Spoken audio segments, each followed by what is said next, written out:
mountains and the seas. Your river runs with love for me, and I will open up my heart and let the healer set me free. I'm happy to be in the truth, and I will daily lift my hands. So I will always sing when your love came down. I could sing of your love forever. I could sing of your love forever. I could sing of your love forever. I could sing of your love forever.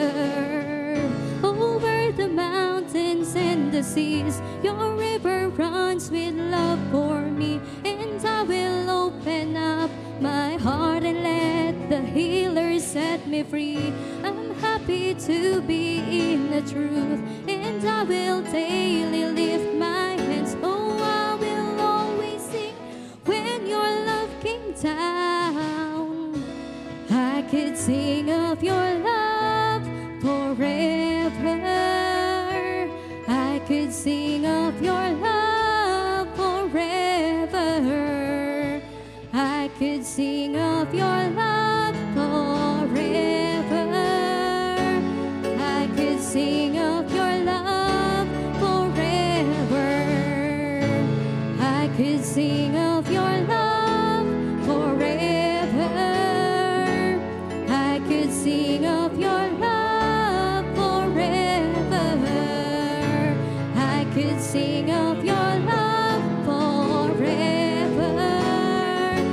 I could sing of your love forever. Over the mountains and the seas, your river runs with love for me, and I will open up my heart and let the healer set me free.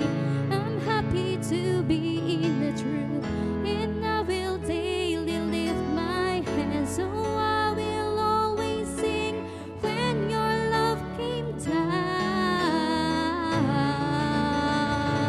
Palakpakan tayo po Diyos. Hallelujah.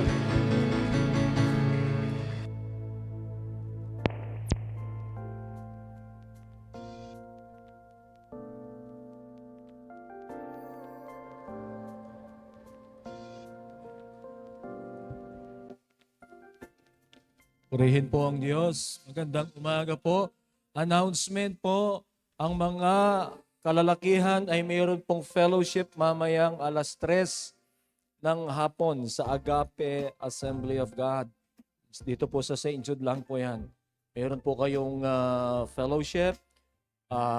Tinihingi po ng ating Tarlac Section Coordinator, si Pastor Philo, na mag-attend po tayo. Po, mga kalalakihan po, Pastor Jovi, mga kalalakihan, 3 p.m. sa Agape po. Praise God. Matagal na pong walang fellowship ang mga kalalakihan. Hopefully, maka-attend po ang lahat ng mga kalalakihan. Hallelujah. Glory to God. Kung meron po kayong mga Bible na dala, ay buksan po natin sa libro po ng Jonah. Praise the Lord. Jonah chapter 2, verses 1 up to 2. Pero po ang buong text po natin, kasama po ang Luke chapter 15 at ang buong libro po ng Jonah. Tayo pong lahat ay tumayo bilang paggalang sa salita po ng Diyos. Jonah chapter 2, verses 1 up to 2. From inside the fish, Jonah prayed to the Lord his God. He said, "In my distress I called to the Lord, and He answered me. From deep in the realm of the dead I called for help, and you listened to my cry." Panginoon, kami po ay nagpupuri at nagpapasalamat sa pagkakataon na ibinigay mo po upang kami, O Diyos, ay sama-samang magpuri at sasamba sa iyo. Salamat sa iyong presensya, Panginoon. Salamat po sa inyong kabutihan na patuloy po naming nararanasan. Salamat sa iyong pag-ibig sa bawat isa sa amin. Hindi nagmamaliw, Panginoon, ang iyong pag-ibig sa amin. Pangunahan mo po kami ngayong umaga, hinihiling namin na ikaw ang siyang kumilos sa aming mga puso. Hipuin mo ang aming mga puso ng iyong kapangyarihan at ng iyong presensya. Kami ay umaasa, Panginoon, sa iyong mga dakilang bagay na gagawin sa aming po mga buhay. And Lord, minister to us. Lord, we pray that the Holy Spirit will touch our lives through the message today. Lord, we honor you and we thank you. This is what we pray in Jesus' name. Amen. Marami po ang naghahanap ng second chance. Mga chances na hinihiling natin, hindi lamang sa mga tao, sa mga relasyon po natin. Ano po? Second chance. Upang makapagsimulang muli. Ano? To start all over again.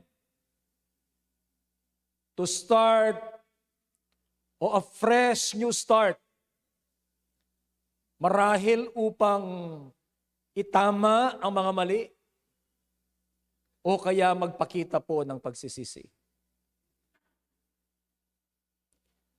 Kapag ang umihiling ng pangalawang pagkakataon ay he or she comes to her senses, to his or her senses, na siguro maiisip niya, hindi worth na i-invest ko ang aking buhay dito sa maling relasyon na ito, o hindi worth na invest ang aking buhay sa mga bagay na hindi magtatagal. Sometimes we invest our lives doon po sa mga mali na kung saan nagdadala sa atin ng kalungkutan o kaya nagdadala sa atin ng kapaguran, pero iyon ay hindi nagbibigay ng sense of fulfillment sa ating puso. Yung pong sa Luke chapter 15, yung parable of the lost son, akala niya siya po ay magagalak, matutuwa, magkakaroon o siya ay sasaya doon sa pag-alis niya sa poder ng kanyang ama. Siguro, iniisip niya, pag nawala ako sa poder ng aking ama, ako ay magiging malaya. Gagawin ko ang aking gusto. At ginawa niya kung ano ang gusto po niya. Tama po ba? Luke 15. Pero doon po sa kanyang inaakala na magbibigay sa kanya ng kalayaan, kalayawan, katagumpayan, ay kabaliktaran ang nangyari sa kanyang buhay sapagkat nagdala iyon sa kanya doon sa deepest and rock bottom of his life. At ang sabi niya ay, when he came to his senses, babalik ako sa aking ama. Yung inoffer ng outside of the sphere of the care of his father ay hindi nagbigay sa kanya ng kasiyahan at sense of fulfillment. Umiling siya ng ikalawang pagkakataon. Naisip niya, babalik ako sa aking ama. Hihingi ng pangalawang pagkakataon. Sasabihin ko, hindi na po ako karapat-dapat na i-consider ninyo na anak, ituring na lamang po ninyo akong alipin. Umihingi ng pagkakataon, second chance. God is the God of second chance. Amen. Nagbibigay ang Panginoon ng countless chances sa atin upang tayo po ay magbalik loob sa Kanya at i-enjoy ang Kanyang pag-ibig muli. God loves you. Amen. Mahal tayo ng Diyos, mahal ako ng Diyos, mahal ka ng Diyos. At alam po natin na ang best ang gusto ng Panginoon sa atin. Iniisip ng Panginoon ang the best para sa atin.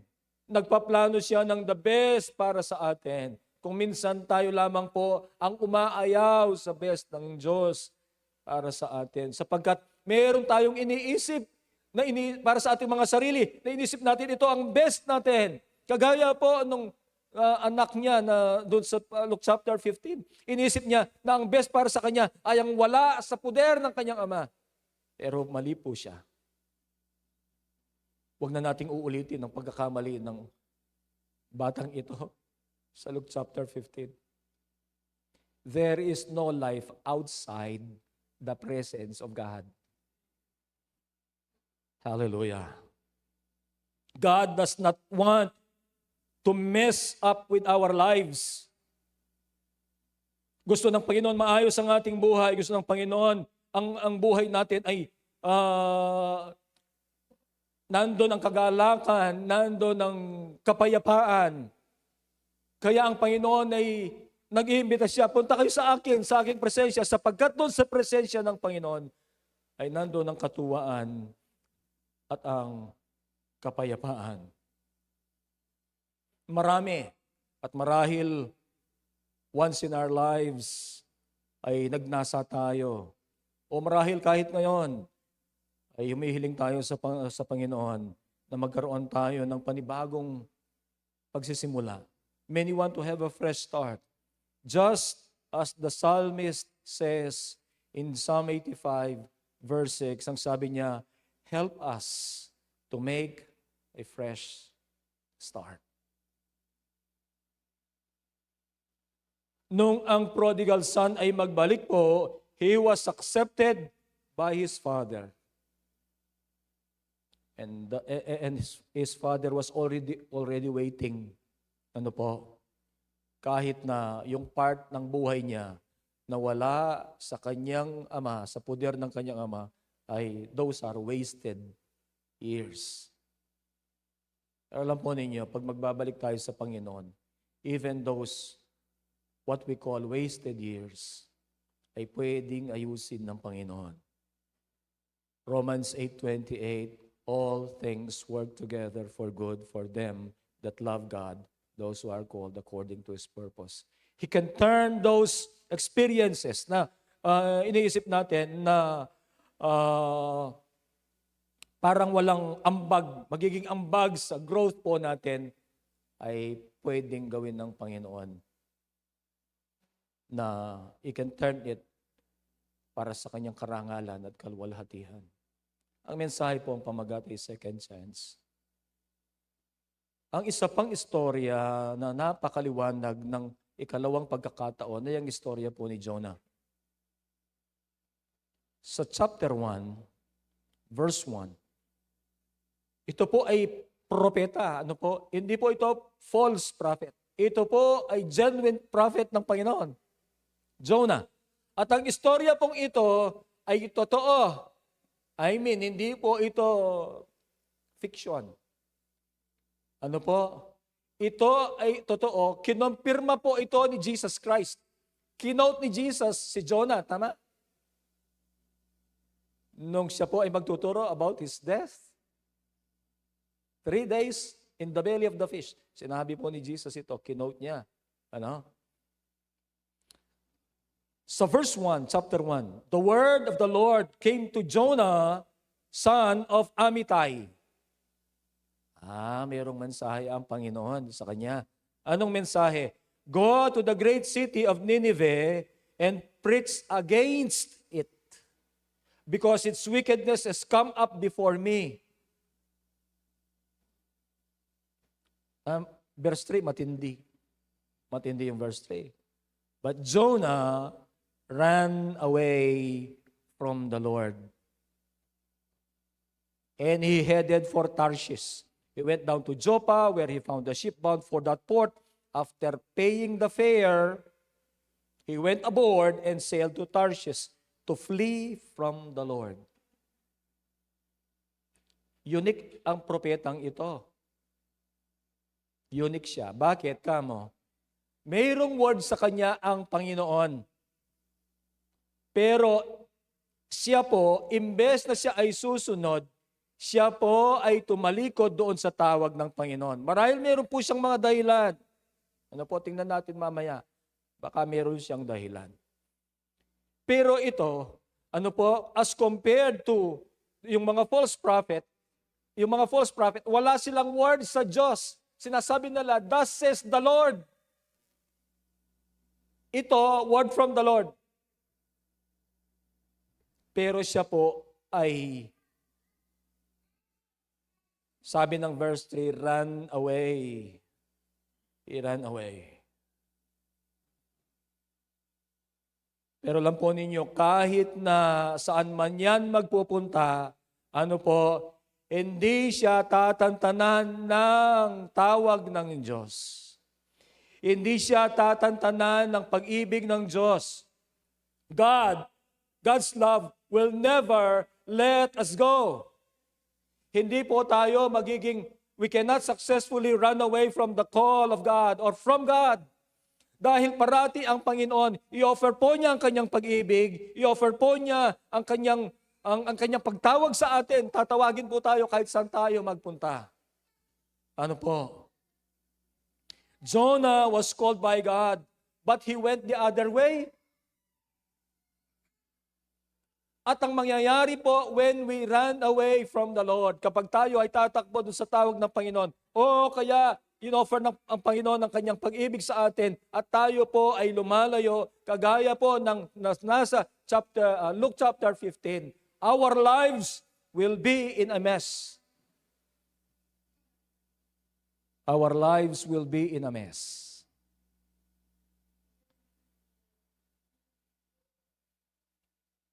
Ano bang nangyari kay Jonah? Nung siya po ay lumayo sa tawag ng Diyos, when he ran away from the Lord, and when he flee from the Lord, ang verse 4, then the Lord sent a great wind on the sea, and such a violent storm arose that the ship threatened to break up. Napakalakas na bagyo. Na kung saan sabi po ng Biblia, yung barko ay mawawasak na sa sobrang lakas.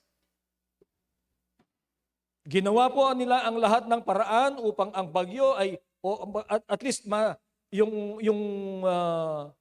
vapor o yung ship ay hindi gaanong mawasak. Lahat ay pinagtatapon po yung mga cargo. Tapos nagkaroon po ng parang sino ba ang may kasalanan dyan? They cast lots. Yung mga nandoon. Si Jonah, nandoon po sa ilalim po ng deck. Ang sabi po ng Biblia ay tulog na tulog po siya. Imagine mo, ang taong ito, propeta ng Diyos, at merong utos ang Diyos sa kanya. Pagkatapos, napakasarap pa ng kanyang tulog doon sa ilalim ng deck. But Jonah had gone below deck, where he lay down and fell into a deep sleep. Verse 5 po yan. So, tinignan po nila, nag-cast po ng lots. Pagkatapos, nalaman nila na si Jonah ay siyang may kasalanan. At pagkatapos, sinabi niya sa verse 9, I am a Hebrew and I worship the Lord, the God of heaven, who made the sea and dry land. And they were terrified. Pero gusto pa rin niya silang iligtas. Ang sabi po sa verse 10, what have you done? They knew he was running away from the Lord. Pero nagngalit lalo ang dagat. Verse 11, sinabi po, ang sabi, what should we do so that the sea would come down?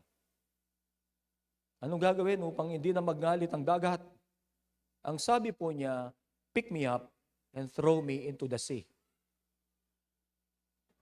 Alam niya solusyon, Alam niya ang solusyon. I know that it is my fault that this great storm has come upon you. Pero ginawa po nila yung the best nila, para malagay po sila sa safe na, sa lupa, Pero sino ba ang pwedeng lumaban sa Diyos? He can use nature. Eventually, kahuli-hulihan, ay initsa rin nila si Jonah. Then they took Jonah and threw him overboard, and the raging sea grew calm. We cannot successfully run away from God or from the call of God. Huwag po tayong tatalikod sa tawag ng Diyos. Amen. If you are a Christian and God is calling you, do not turn away from the Lord. You will be in a mess. There will be storm in your head, storm in your heart, raging storm.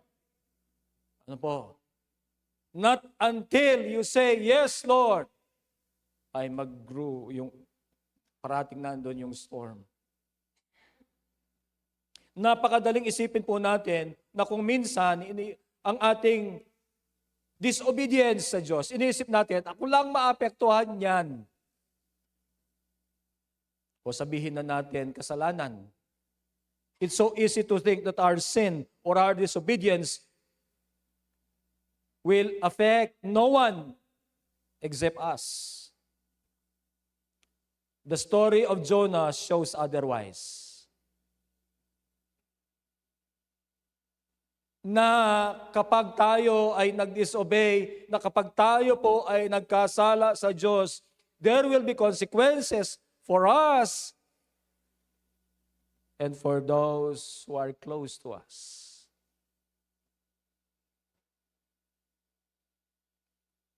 Makikitiran po natin sa istoryang ito, sometimes the storms we face in life are the results of our disobedience.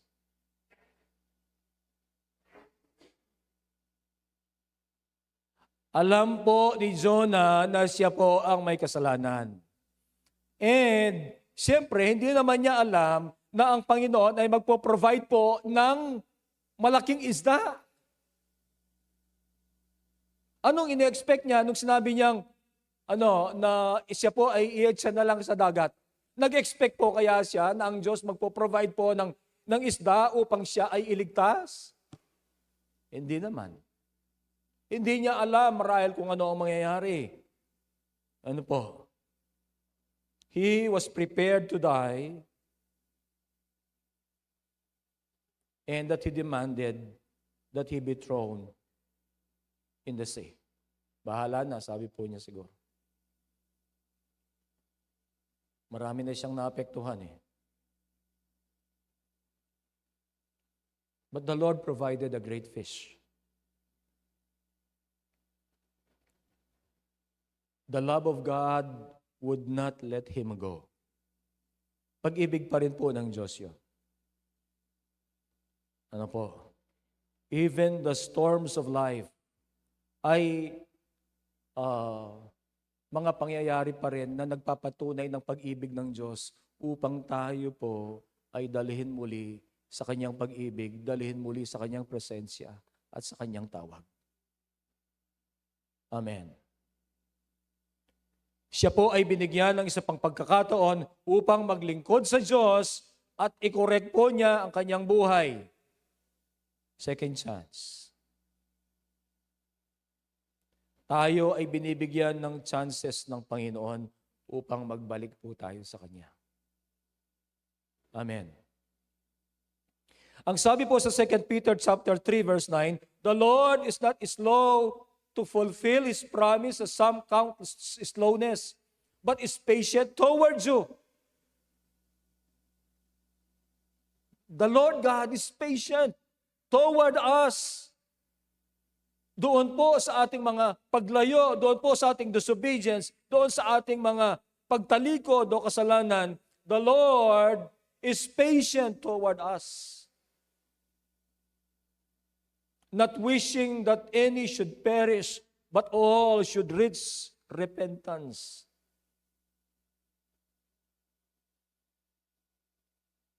Ang concern ng Diyos ay tayo po ay magbalik sa Kanya upang ma-enjoy nating muli ang Kanyang presensya, ang Kanyang pag-ibig. At ang pag-ibig ng Diyos na ito will never let you go. Makulit po ang pag-ibig ng Panginoon. Parati pong nandyan, ino-offer po niya, parating nandyan sa atin. It is a love that will never let you go.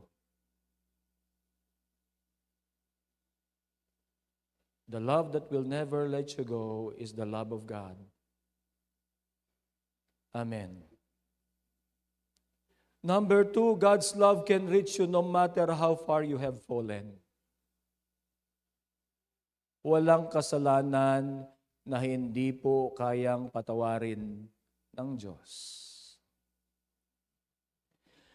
Kung gaano man po kadesperado ang buhay natin o ka-hopeless po, kawalang pag-asa ang ating mga sitwasyon, kahit na iniisip natin na ganon, it is never too late para tayo ay lumapit sa Diyos at tawagin po ang Kanyang pangalan.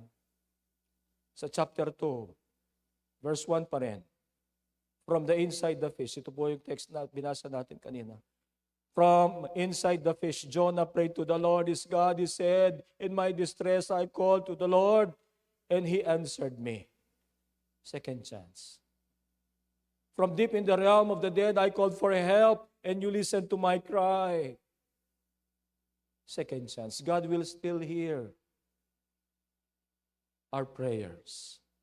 Prayer na nagsisisi, prayer na nagbabalik loob sa Diyos. Panginoon,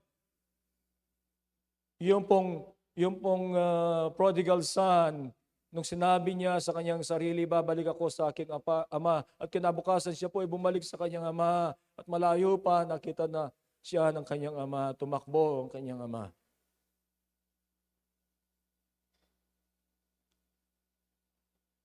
God's love can reach you no matter how far you have fallen. When we hit rock bottom of our lives, when Jonah hit rock bottom of his life, he prayed. And the Lord God answered. Kahit na po ang kanyang kalagayan, it's because of his disobedience, pero nung tumawag sa Panginoon, ang Panginoon po ay tumugon. Hallelujah. Na-recognize po niya what he missed out nung hindi po siya sumunod sa Panginoon. Ang sabi po ng kanyang sinulat, ito po, hindi ko na makita kung anong verse, pero ito po, ang sabi niya, when my life was ebbing away, I remembered you, Lord, and my prayer rose to you, to your holy temple. When my life was ebbing away, ang ebbing o ang EBB po, ebb. I flowing back. When my life was flowing back, when my life was retreating. Nung ako ay lumalayo, parang nalalayo sa'yo. I remembered you, Lord. It's important to remember the Lord.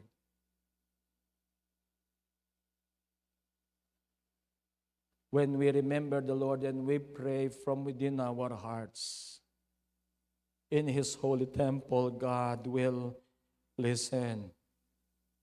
Napakadali po na kung minsan sa ating buhay ay ipinagtitiwala natin ang buhay natin sa marami, sa mga iniisip natin na pwede makaambag sa ating mga buhay. The idols of money, the idols of success, the idols of fame and power. We put our trust in these idols. Pero sabi po ng Jeremiah, cursed is the man who put his trust in man. We should put our trust in God.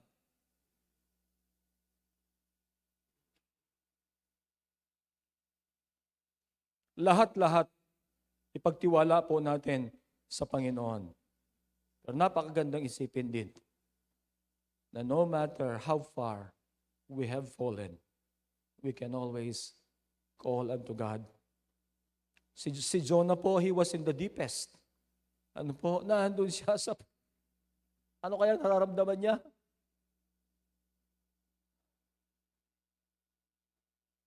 Komportable kaya siya? Nahihirapan, sigurado. Ano po?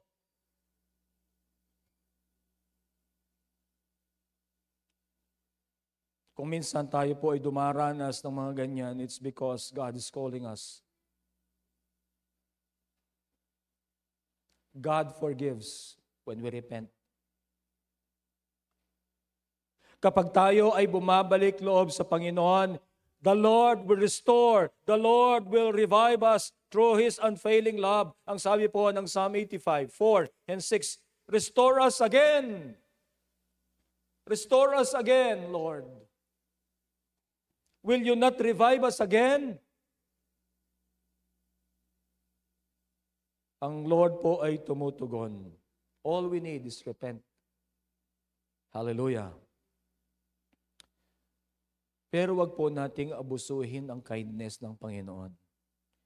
People have tendency na abusuhin ang kindness. Halimbawa, mabait ka sa isang tao. Buren mo ni sister, brother, maganda ka naman ito. Ano kaya buren sabihin ka nito? Hindi kaya dapat yung mga kind people ay gawin natin yung best natin para sa... Huwag po nating abusuhin ang kindness ng Panginoon. Because ang kindness po ng Panginoon ay intended to lead us to repentance. Balikan po natin yung sinabi ni Peter. Bakit hindi pa ini-extend ng Panginoon ang judgment? Kasi ang Panginoon ay patient. Yung iba po, bagamat ang context po noon ay sa kanyang muling pagdating, sinasabi ng mga taong tagal naman, dumating. Saan na sinasabi ninyo darating ang Panginoon ninyo? Na anong banwa na? Alayo pa ang gayan eh. Sabi po ni Peter, tandaan ninyo, ang patience ng Panginoon ay para kayo ay makapagsisi. Ayaw niya kayong mapahamak. So yung kindness ng Panginoon, huwag dapat inaabuso ng tao. Doon sa mga panahon na tayo binibigyan pa ng oras ng Diyos upang tayo ay lumapit sa Kanya. Take that chance, take that opportunity. Yung binibigay na chance ng Panginoon, i-grab natin yung pagkakataong pong yun. Baka mawalan po tayo ng oras.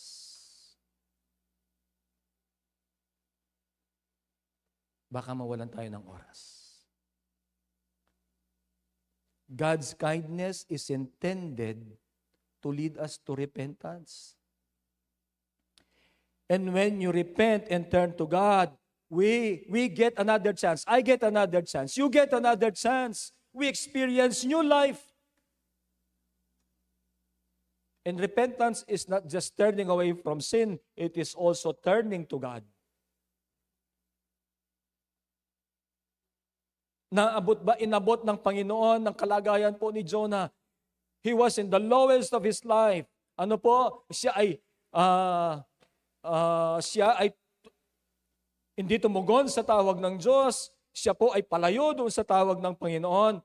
Naranasan po niya yung storm ng buhay. Ano po?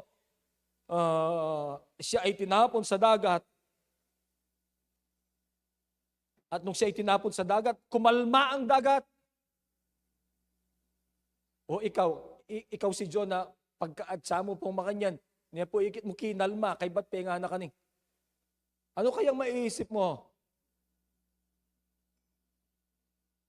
But when he was at the lowest of his life, in my distress, I called to the Lord, and He answered me. Ano po? Nagsisi siya doon nung nandun siya sa loob ng tiyan ng isda. And in the sovereignty of God, Jonah chapter 2, verse 10, and the Lord commanded the fish, and it vomited Jonah onto dry land.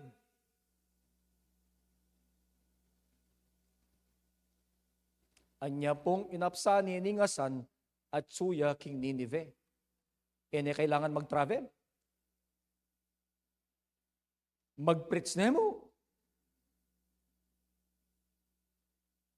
Hintaw ngay nila ay mangganang mag-preach.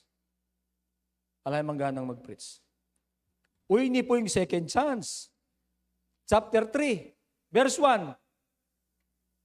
Then the word of the Lord came to Jonah a second time. Kamangha-mangha talaga ang chance na binibigay ng Panginoon sa atin. Biruin mo po si Jonah. Tinawag ng Panginoon mangaral. Pagkatapos hindi siya sumunod, mayroon siya second chance. Then the word of the Lord came to Jonah a second time. I'm reading sa Jonah 3:1. Verse 2, go to the great city of Nineveh and proclaim it the message I give you. Jonah obeyed the word of the Lord and went to Nineveh. Magandang istorya, ano po? Nung second time, sumunod na po siya. Kayo, susunod. Kayo ang kinain ang isda. Nabuhay ka. 3 araw ka doon, buhay. O ngayon, meron kang word from the Lord again. Sabi, now Nineveh was a large city. It took 3 days to go through it. Jonah began by going a day's journey into the city, proclaiming. Ito lang po message niya. 40 more days and Nineveh will be overthrown. Yun lang po message. Basahin niyo po yan. Wala nang ibang message. Hindi po siya kagaya, halimbawa, pastor, ako ngayon, halimbawa, o kaya kung sino man ang maatasan na mag-preach, magpiprepare po yan. Ano kaya yung mga mensahe ng ano? Paano ko kaya sasabihin ito na yung kahit masakit, tanggap nila? Namimili ka ng mga salita eh. Pero kailangan mong i-proclaim ang salita ng Panginoon. Ano po? Pero kahit na yan ay mahapde, masakit, yan ang katotohanan, kailangan mong sabihin. Pero sana ipipresent mo yan na iniisip mo na, para hindi gaanong masakit ang dating. Pero si Jonah po, he doesn't care. Ang mensahe lang ito, 40 more days and Nineveh will be overthrown. Ang katotohanan po, noong ang mga tao ay nagsisi sa chapter 4, verse 1, but to Jonah, this seemed very wrong, and he became angry. Sa kanino siya galit? Sabi niya, he prayed to the Lord, is it this what I said, Lord, when I was still at home? That is what I tried to forestall by fleeing to Tarshish. I knew that you are a gracious and compassionate God, slow to anger and abounding love, a God who relents from sending calamity. Now, Lord, take my life, for it is better for me to die than to live. Bakit po siya masakit ang loob? Dahil kumilala ang mga tao ng Nineveh. Wala nga siyang ganang mag-preach eh.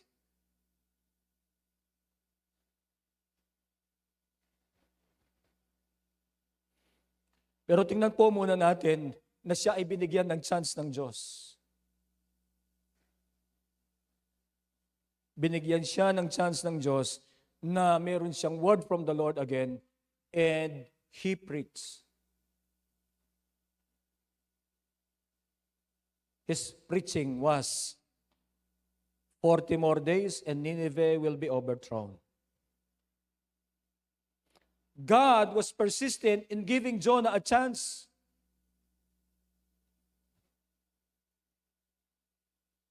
At nung si Jonah po, he took up that chance, ang sabi po ng Bible, Jonah obeyed the word of the Lord and went to Nineveh. Hindi po ibig sabihin na ang puso niya ay masaya sa kanyang pangangaral, sa kanyang pagsunod. Makikita po natin doon sa chapter 4. But he took that chance na binigay ng Panginoon. And the great revival, wala pong ibang, ito matinding revival nito sa Nineveh. Bakit? Wala po sa history. Nasa pangangaral ng isang kagaya po ni Jonah, ay lahat ng mga tao ay nagsisi sa buong syudad. Sabi po ng verse 5, the Ninevites believed God. A fast was proclaimed, and all of them, from the greatest to the least, put on sackcloth. Nagsisi sila. Doon sa simple preaching, 40 more days, and Nineveh will be overthrown. Hindi ko pa po nabasa ang istoryang ito, pero ito ay totoo, ay ang apelido po ng preacher ay Edwards. Edwards. Ito po, isa po itong ginamit ng Panginoon noon. Hindi pa nabasa. Pero sa isang pangangaral daw po niya, nangangaral siya dito sa pulpito. Nangangaral siya patungkol sa impyerno. Alam po ninyo, nagkaroon ng revival sapagkat yung mga tao, yung mga pinagpipreach po niya, yung nararamdaman nila, nahuhulog sila. They were in the pulpit, they were in the pews. Nangangaral po siya. Tapos nararamdaman ng mga tao, nahuhulog sila sa impyerno. Sumisigaw sila. At nagsisi sa Panginoon.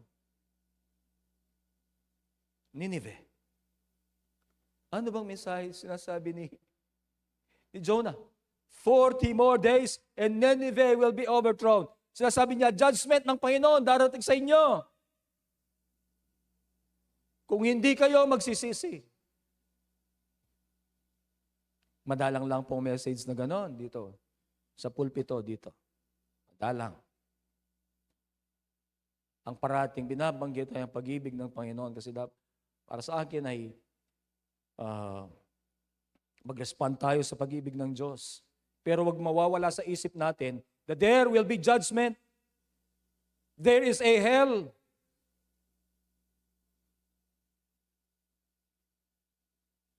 Pero napakagandang nangyari po dito. Sila po ay nag-fasting.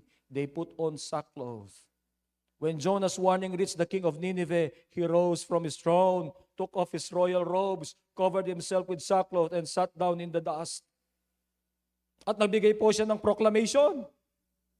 By the decree of the king and his nobles, do not let people or animals, herds or flocks taste anything. Pati animals po make fasting. Do not let them eat or drink, but let people and animals be covered with sackcloth. Let everyone call urgently on God. Let them give up their evil ways and their violence. Who knows? God may yet relent and with compassion turn from His fierce anger so that we will not perish. They believe God. Verse 10. Chapter 3, verse 10. When God saw what they did and how they turned from their evil ways, He relented and did not bring on them the destruction He had threatened.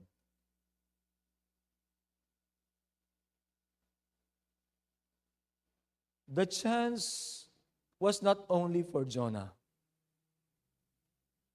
Tama po ba? Ang chance ay para sa lahat.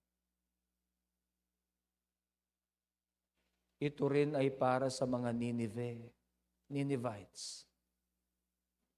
Mahal din sila ng Diyos. Alam po ninyo, si Jonah ayaw niyang sabihin ng mensahe ng Diyos sapagkat ayaw niya ang mga ito.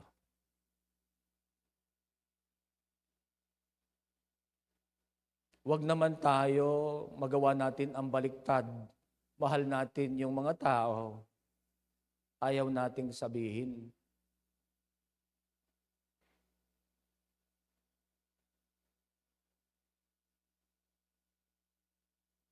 sabihin po natin ang mensahe ng Diyos ng pagliligtas.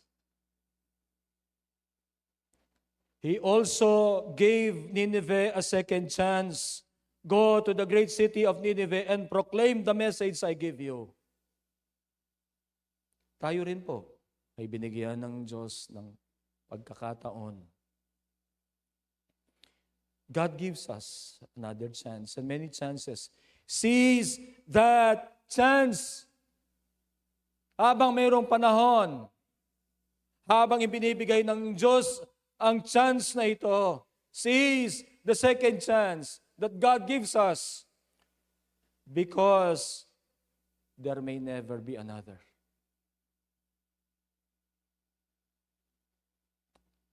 Hindi lamang po second chance ang binigay ng Diyos sa atin. Marami na po. I believe marami na. At tayo ay humingi na ng third, fourth, fifth. Sinabi natin, Lord, dinan mo ko pa pong chance. Lalong-lalo na if we are at the lowest of our lives, o lalong-lalo na kapag life-threatening yung pong ating sakit. Yung iniisip na natin, matay na ako ata. Nagsasabi tayo sa Panginoon, Lord, dinan mo ko pa pong chance, Lord. Pag gumaling ka, nakakalimutan mo na yung hiningi mong chance. O kaya meron tayong hinihiling sa Lord, Lord, may po ka na ako, hindi Lord. Diyan mo ko pa pong chance. Biyamya ka na ako, hindi Lord, maglingkod ko po kaya ka, Lord. Binigay ng Lord. Hindi ka naglingkod. Seize the chance. There may never be another. Baka mawalan tayo ng oras. Habang may oras. Habang may oras, tapos sumingi tayo sa Panginoon, God will give us another chance. God's love means we get another chance. Apat po ang point ngayon, points. God's love extend to all people. Binanggit ko po kanina yung mga Ninevites. Mahal po ng Diyos ang lahat at ang Diyos gusto po niya maging merciful sa lahat, to every family, to every individual, to every city and nation on earth. Bakit po mayroong tinatawag ang Diyos ng mga misyonero?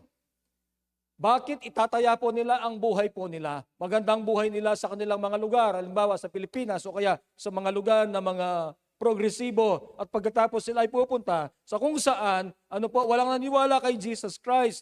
Pupunta sila doon. Itataya po nila ang buhay po nila. Meron tayong mga kapatid, mga kakilala, pumupunta po sila sa mga Muslim sa Mindanao upang ibahagi ang pag-ibig ng Diyos. Nakataya po ang kanilang mga buhay. Pag malaman nila na sila sa community na yon, they are Christians and they were in a community na kung saan predominantly po mga Muslim.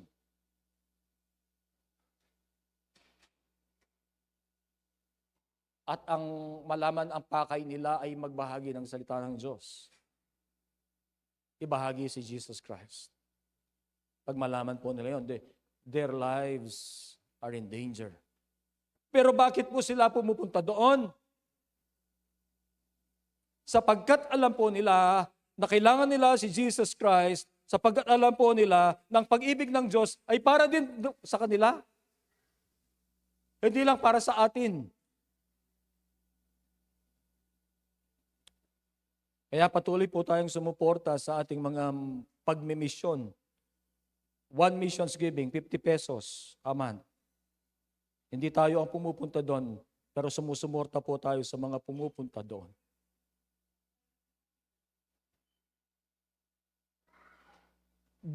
God's love extend to all people. Kahit po sa mga Ninevites. Kung titingnan po, pag-aralan mo to, ang mga taga-Nineveh po, bakit kaya ayaw ni Jonah pumunta doon? Dapat itatanong, bakit ayaw ng propetang ito? Tinatawag siya ng Panginoon. At bakit siya, nung magsisi ang mga ito, bakit siya, at bakit para sa kanya ay mali? But to Jonah, this seemed very wrong. And he became angry. Bakit ano ang wrong doon?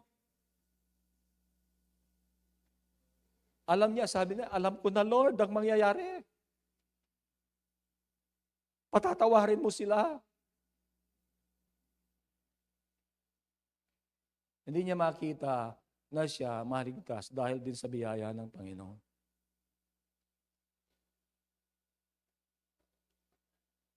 We can see why Jonah didn't want to go. Because the Ninevites were cruel oppressors. Tandaan po, sila ay kinubkob. Mga ano po ito mga Babylonians po ito. Meron po, siguro meron kayong mga nakikitang pelikula nung panahon po ng World War II, ng mga Nazi Germany. Yung pong mga Hudyo, meron po silang parang, alam mo yung pagkakakilanlan nila. Meron silang mga parang inilalagay na pagkakakilanlan ng mga Hudyo. Makikilala nila sa apelyido, sa pangalan. Pero pag-identified po nila sila, meron silang mga nilalagay. Yung Star of David yata. I don't know. Pero makikita natin sa mga pelikula at sa mga documentaries. Ano po? Kung nakita po ninyo o napanood din po ninyo yung Schindler's List. Schindler's List. Kapag naglalakad ganon, tapos kapag hindi mo nabati yung isang sundalo ng Nazi, kahit matanda yan, hahatakin po yan. Sasaktan. Nakorsunadahan lang po na hindi niya nagustuhan yung pagbaho na ganon. Cruel people. Sa Schindler's List, mayroon pong isang batang lalaki. Yung pong isang namamahala doon sa concentration camp. True story to. Pinalinis po niya yung banyo. Ayaw niya yung pagkalinis. Malinis, pero ayaw niya yung pagkalinis. Sabi, alis ka dyan. Balis ka. Siyempre, German po yon. Pero yung alis ka na. Nung pag-alis ng batang lalaki, siyang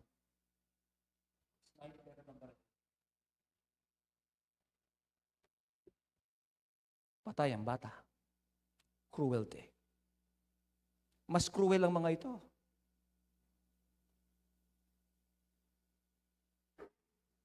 Now, you will understand why Jonah would not want to preach the Word of God. Kasi alam niya, kamwa na lang po. Pero ang pag-ibig ng Diyos ay it's for all. Even for these cruel people. And sometimes we are the one who think that they don't deserve the salvation that comes from God. And who are we to think that they do not deserve it?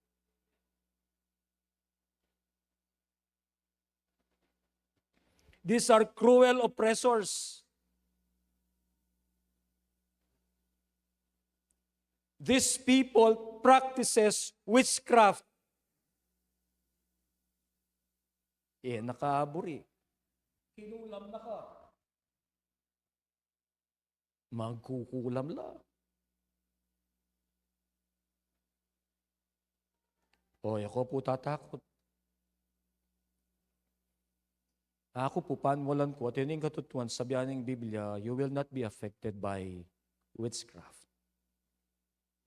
Pero kailangan tamang relasyon mo sa Panginoon. Sumama lang. You will not be affected. In fact, meron po akong nakitang documentary. They practice witchcraft. Hindi lang babae po yan. Sa Amerika, mga lalaki, parating nakahood sila. I saw a documentary film. Ano po?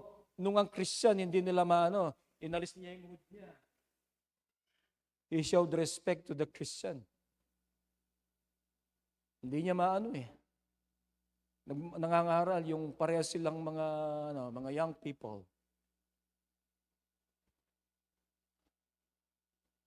What a privilege we have in Christ. What power Christ has given. Hindi natin alam, pinoprotektahan tayo ng Panginoon. Even in witchcraft.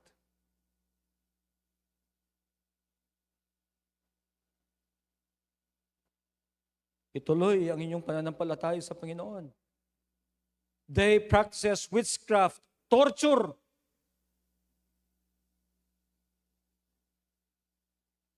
Balikan ko po yung Nazi Germany.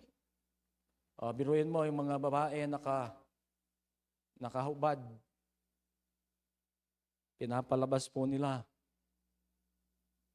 In cold winter, marumi ang kanilang mga barracks. Puro kuto.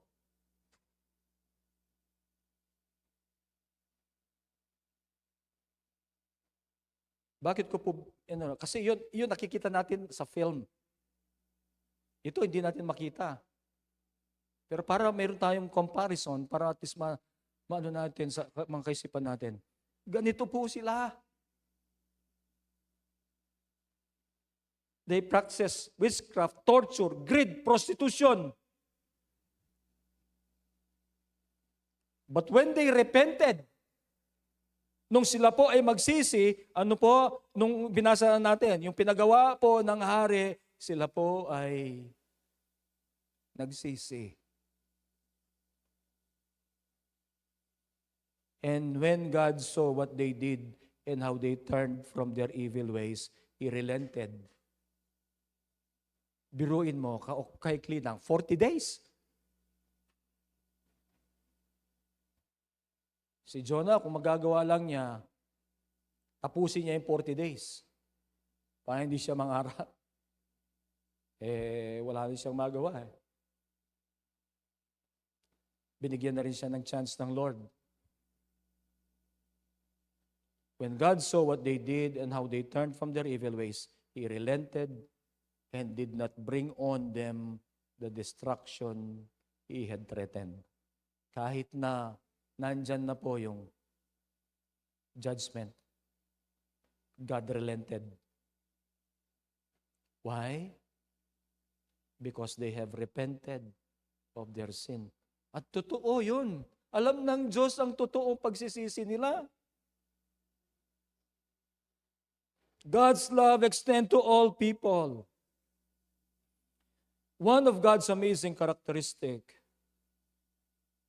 is that He is a merciful God. He is merciful to you and to me. Ang mercy po, ang ibig sabihin ay being kind and good to people who do not deserve it. I do not deserve it. These people, Ninevites, they do not deserve the mercy of God. Kaya nga sa chapter 4, ang sabi po ni Jonah, I knew that you are a gracious and compassionate God, is slow to anger and abounding in love, a God who relents from sending calamity. Now, Lord, take away my life, for it is better for me to die than to live. Bakit kaya Ang sabi ng Panginoon sa kanya, is it right for you to be angry? Basahin ko lang po ito para makita natin kung ano yung usapan ni Jonah at saka ni God. Jonah had gone out and sat down at a place east of the city. There he made himself a shelter, sat in its shade, and waited to see what would happen to the city. Maninayaya pa. Nagsisi ng hindi na ng Lord ang judgment niya. Then the Lord God provided a leafy plant. Kasi mainit. Gumawa siya ng shelter. And made it grow up over Jonah and give shade for his head to ease his discomfort. Merong miracle. Halaman, lumaki. Tapos, nagkaroon ng nag-shade. And Jonah was very happy about the plant. But at dawn, the next day, God provided a worm which stood up, or which stood the plant so that it withered. Then the sun rose, and God provided a scorching east wind. And the sun blazed on Jonah's head so that he grew faint. He wanted to die and said, "It would be better for me to die than to live." Makatapilan na pong beses sinabi niya eh. Sana akong matehan. But God said to Jonah, "Is it right for you to be angry about the plant?"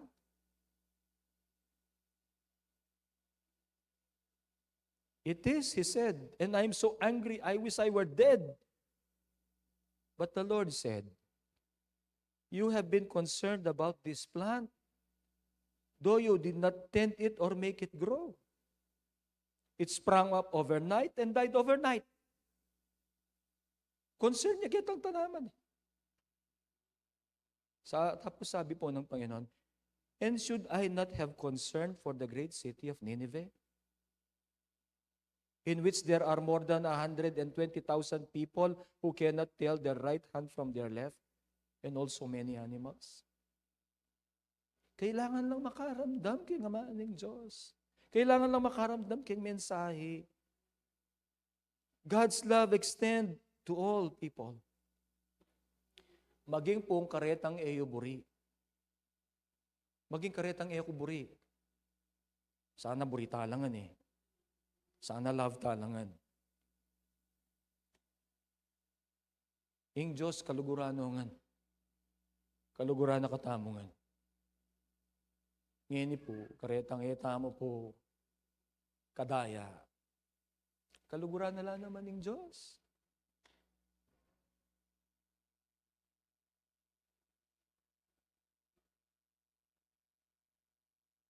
God's love extend to all people.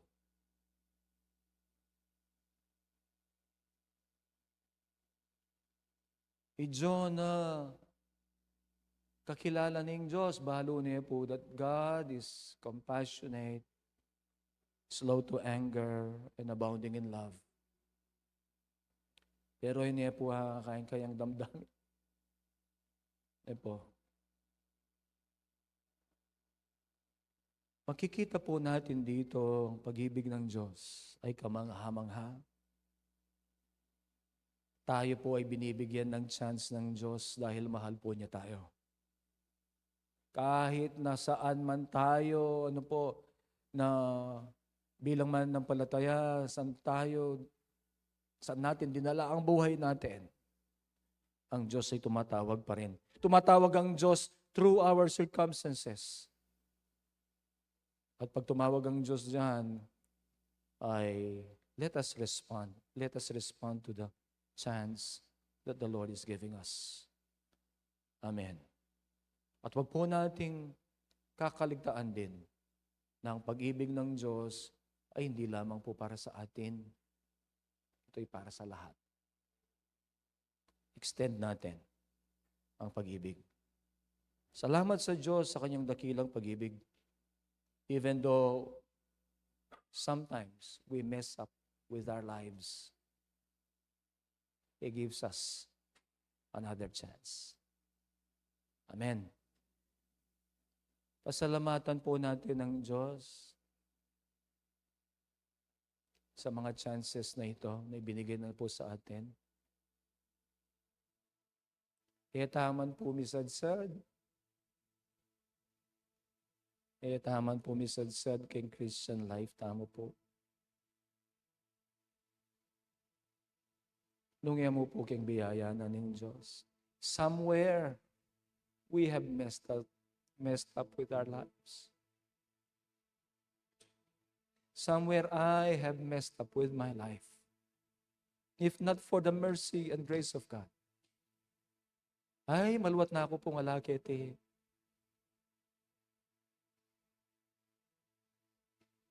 Ganyan na ako mo pong chance pa si bayo ng Diyos. Para kalabeses. Para kalabeses. Appreciate God for the chances that He gave us. Palagi ako waliwa mo po akong hindi ng chance. Andiyan niyang Krisyano tayo. Marakalya binyen chance ng Diyos. Sana rin ang chance sa binyen ng Diyos rin. Seize them. Kung anong talang pasibayo. Epo. Let us not abuse the grace of the Lord. Magana kaya po yung Diyos. Sabi na po ng Psalm, kinote niya pong Jonah, sabi na, the Lord is gracious and compassionate. Truly, God is gracious and compassionate. Kaya katamo. Slow to anger, abounding in love. And God relents from sending calamity. Totoo po, He relents from sending calamity. Nung ibiyan na lang po ng Diyos, ng deserve tamo, yung deserve tamo po judgment. Yung kaya po, mimingat tamo kaya nagsabihin, hey, deserve mo yan.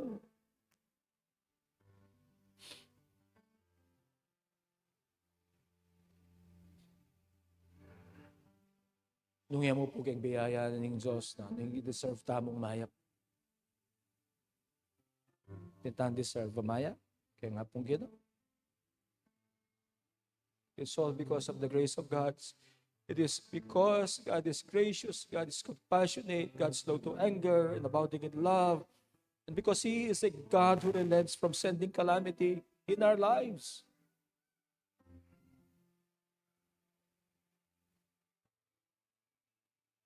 Let us not abuse the grace of the Lord. Let us truly come back to Him. Let us truly repent. Let us truly serve. Let us truly serve. Kung kailangan mayroong mga sacrifices tayo in serving God, gawin po natin. We only have these good things in life because God have willed it. Niloob po ng Diyos. At sabi po ni David, what shall I return to the Lord? For all His goodness to me. Alam po natin ang sagot. What shall we render to the Lord? Alam po natin ang sagot. Ibigay ang buhay natin, paglingkuran ng Diyos. Ibigay ang the best natin. Tayo pong lahat ay tumayo.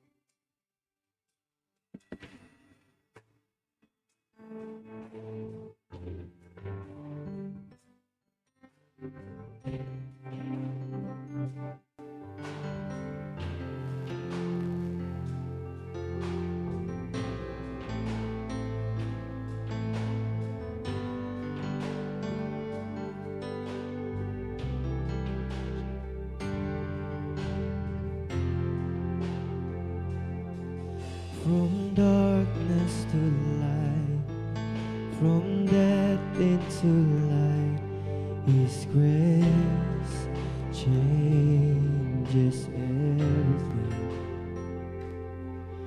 From broken to whole, stained to whiter than snow, His grace changes everything. His grace changes everything. There's no sin too great, there's no pain too deep. The cross declares it is done. Hallelujah, hallelujah. There's no shame too real that His love won't heal. Lord. Forever the victory is won. He has broken the chain. He has conquered the grave. His grace changes everything. By the power of His blood, by the power of His blood, we are daughters and sons. His grace changes. His grace changes everything. There's no sin too great, there's no pain too deep. The cross declares it is done. There's no shame too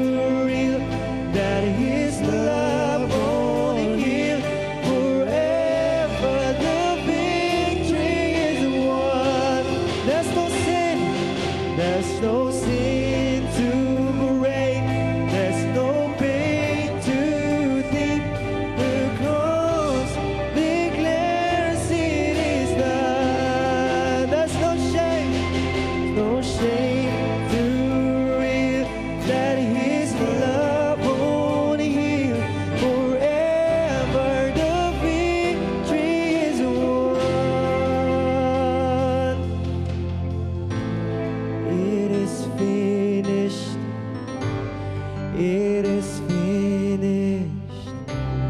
The victory is won. It is finished, yes, Lord. It is finished. The victory is won. It is finished. It is finished. It is finished. Yes, Lord. The victory is won. It is finished. It is finished. It is finished. The victory is won. It is finished.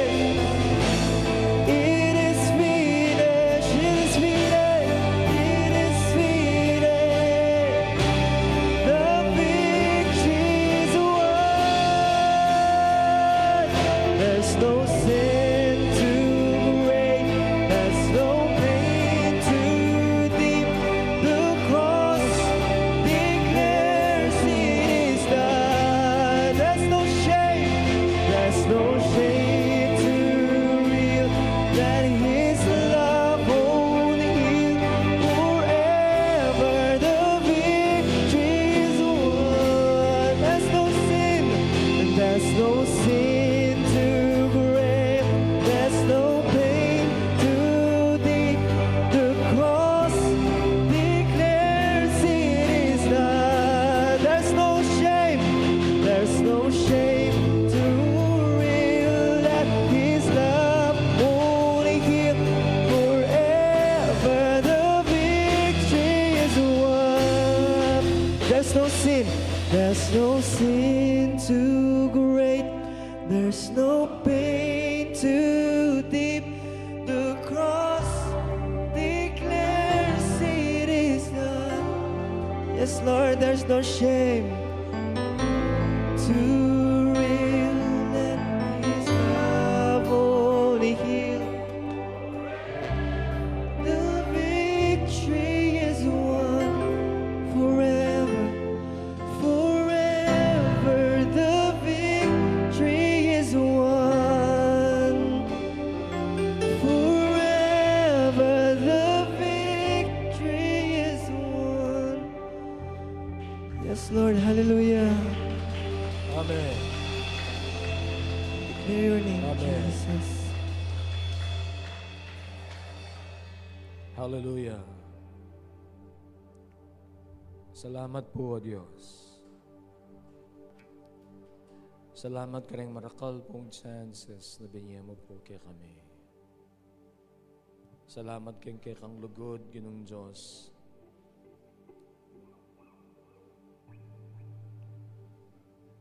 Thank you for the love that will never let us go. Salamat po, Ginoo. Nandiyan nano pa ang agawami king BME. Diyan makanano pang ka-desperado, kawalang pag-asa yung kaya kaming sitwasyon. Potang mamahos kami. Kaya ka. Patawaran mo kami. Lilinisan mo kami. Salamat yung lugod mo, bari nang sabihan natin kami pang chance. Salamat yung lugod mo, it is extended to all of us.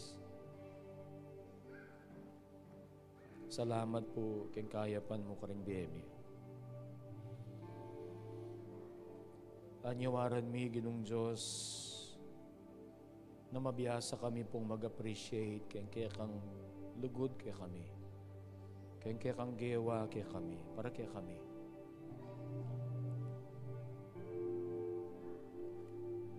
At suklian mi, Ginong Diyos, ita ning the best ming pamaglingkod. Itang the best ming lugod. Itang ingega-ganangan kaya kami, Ginong Diyos, ipagkalubmi, para kaya kang kapurian, karangalan.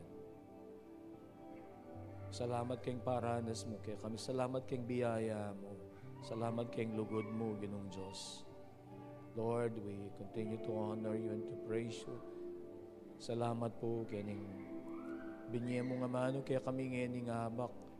Dalangin mi po kaya kang patuloy pa magkilos. Karing kaya kaming biye. Thank you, Lord. Thank you for the Holy Spirit. Lord, we just pray that you continue to move in our hearts, Lord. Pasalamatan mi, Ginong Diyos. Parati ming isipan na iniuli na mo ning kaya kang biyaya, kaya kami, ning kaya kang lugod, Ginong Diyos, ning kaya kang gewa para kaya kami, Ginoo. Salamat po. Pagpalan mo la po ding anak mo na tsungin habak. Iparanas mo, Ginong Diyos, ing biyaya ning Ginong Jesucristo, ing lugod na ningig pa, apo pa'y pamakyabi na ning banal na Espiritu. Amen. Amen. Amen. God bless everyone.